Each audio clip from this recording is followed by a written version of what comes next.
నిరుద్యోగులకు తెలుగు సంవత్సరం సందర్భంగా తెలంగాణ సర్కారు గుడ్ న్యూస్ చెప్పనుంది.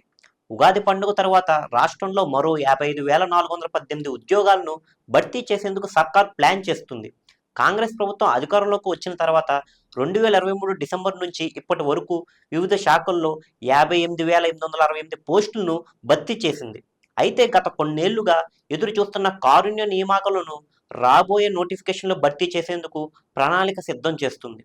వ్యవసాయ, సహకార శాఖల్లో 208 ఉద్యోగాలు, పశు సంవర్ధక, మత్స్య, డైరీ శాఖల్లో 173 ఉద్యోగాలు, బీసీ సంక్షేమ శాఖలో 5,578, ఇంధన శాఖలో 850, వైద్య, ఆరోగ్య, కుటుంబ సంక్షేమ శాఖల్లో 7,517, ఉన్నత విద్య, సాంకేతిక విద్యా శాఖల్లో 3,893, హోంశాఖల్లో 15,526, నీటిపారుదలలో 1,235, మైనారిటీ సంక్షేమంకు 1,584 ఉద్యోగాలు, పురపాలక పట్టణాభివృద్ధికు 3,148 ఉద్యోగాలు, రెవెన్యూ శాఖలో 2,696 ఉద్యోగాలు, ఎస్సీ అభివృద్ధి కోసం 2,235 ఉద్యోగాలు, విద్యాశాఖలో 10,209, రవాణా, రోడ్లు, భవనాల కొరకు 442 ఉద్యోగాలు, ఎస్టీ సంక్షేమ శాఖలో 1,290, పంచాయతీరాజ్, గ్రామీణాభివృద్ధి కొరకు 722, ఉపాధి కార్మిక శాఖలో 128, ఇతర శాఖల్లో 512, పంచాయతీరాజ్, మున్సిపల్ క్రింద 922 ఉద్యోగాలు, ఇలా మొత్తం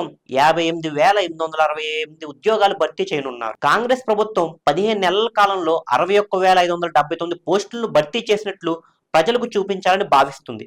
ఇక జాబ్ క్యాలెండర్ ప్రకారం 55,418 పోస్టులకు నోటిఫికేషన్లు ఇచ్చి వాటిని భర్తీ చేస్తే మొత్తం 1.16 లక్షల ఉద్యోగాల ప్రక్రియ పూర్తి కానుంది.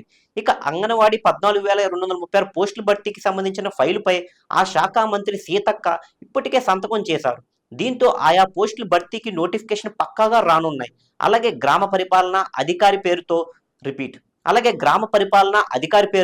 10,954 ఉద్యోగాలను ఇవ్వాలని కేబినెట్ సమావేశంలో నిర్ణయించారు. ఈ ప్రక్రియ త్వరలోనే మొదలు కానుంది.